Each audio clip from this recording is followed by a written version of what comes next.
Entonces cada vez ya me iba haciendo más grave, más grave, más grave, más grave.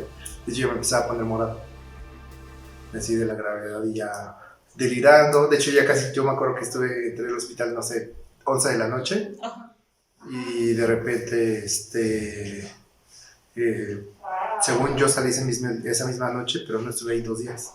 O sea, ahí los días contaban muchísimo, que si me lo hubieran detectado el primer día, hubiera estado con con la medicina que te daba y en casa 15 días, no me hubiera pasado nada.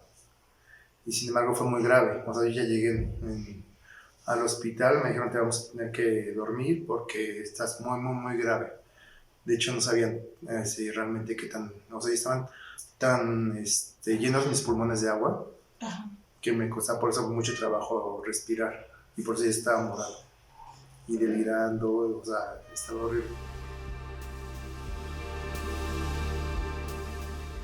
En México la presentación empezó a hacerse ya en adultos, y en adultos relativamente jóvenes que rondaban en los 30, 32 años de edad, sin mucha patología previa o prácticamente sanos, y los cuales empezaban a fallecer a los 2, 3 días de haber empezado lo que se llamaba un cuadro gripal.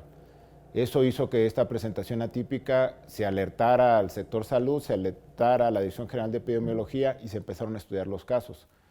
Se empezaron a sacar muestras y se mandaron al extranjero para que hicieran su tipificación y en Canadá nos avisaron de que era un nuevo virus, por lo cual se tuvo que dar la alerta a nivel nacional y a nivel internacional. En el INDE, ahí empezaron ya con los tratamientos. Probaban una medicina, probaban otra, por la gravedad que tenía y a pesar de que, pues como ya era muy tarde que me lo habían detectado, pues empezaban. Y de ahí fue donde el doctor dijo que tardaron muchas veces en hacer los estudios y dar los resultados. Entonces después de ahí fue que me dijeron, no puede ser INER.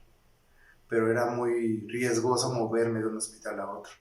Y después de un tiempo de que estaba en terapia intensiva, pues es que de repente me ponía bien, de repente mal. Luego los microbios estaban en los pulmones y ya se me empezaron a recuperar.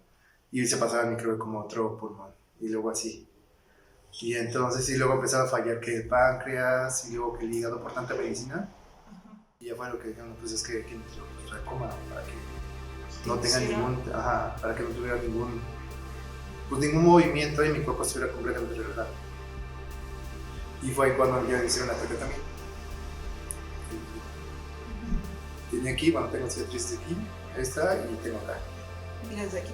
Porque por aquí drenaban toda la infección. De hecho, lo que me decían mis papás era de que salía como pus, y se imaginas es cuando, pues así como te lastiman la rodilla y te sale como pus y así salía. Y era todos los pulmones, toda la infección. O sea, de ahí drenaba y drenaba y drenaba y drenaba. Y ya, de hecho, no sabían si iba a vivir. Probaron medicina con un amigo.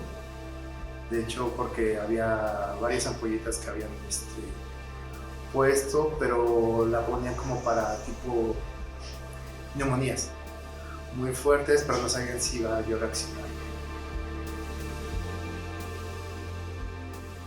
Los primeros muertos de esta presentación fueron aquí en México, pero en realidad había un reporte previo de 2, 3 semanas en el boletín epidemiológico de los Centros de Enfermedades Infecciosas en Estados Unidos, lo que se llama CDC en Atlanta, donde había casos pediátricos en California y en Texas, pero no había muertos.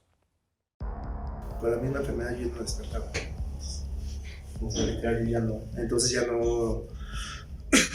Los doctores ya no sabían qué secuelas yo también había tenido. O sea, neurológicamente estaba como bien dentro de los estudios, pero no sabían si iba a durar pues así más tiempo, una semana, un mes, años, en cuánto tiempo iba a despertar. De hecho, hasta llegó un grado de que igual le dijeron a mis papás, pues piénselo, porque pues hasta para desconectarlo.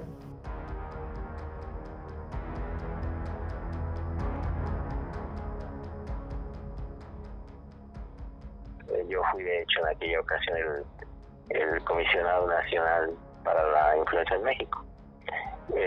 Trabajaba yo aquel entonces en el Instituto Nacional de la Nutrición, y ahí se hizo todo el sur de la Ciudad de México una coordinación entre el Hospital de Nutrición, el GA González, el Instituto Nacional de Enfermedades Respiratorias y algunas instituciones privadas, que digamos que fue el punto en donde se atendió una mayor cantidad de pacientes inicialmente.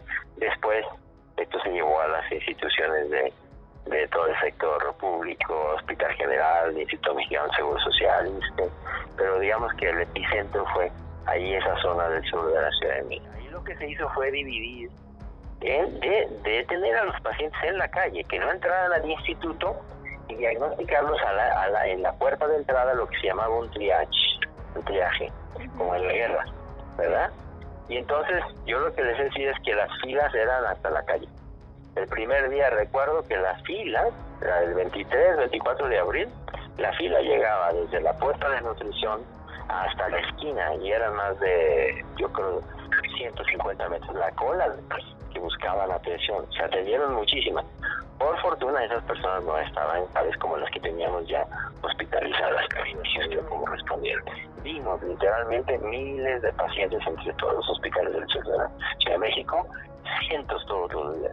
Y eso contribuyó, sin ninguna duda, a la tranquilidad social, a la paz social, a que no hubiera un pánico que suele ser tan malo o peor que las pandemias mismas. Me tocó estar coordinando junto con médicos residentes y médicos adscritos cómo se iban presentando los casos y tener correlación con varias agencias, tanto internacionales como nacionales. El hospital estaba obligado a dividir las áreas y lo hicimos a lo que se llama áreas de influenza, áreas no influenza, para no revolver los pacientes si no hubiera infecciones cruzadas. Se estaba viendo en base a lo que iba pasando. Y todavía se recomienda estas medidas en caso de presencias de nuevos virus de cualquier tipo.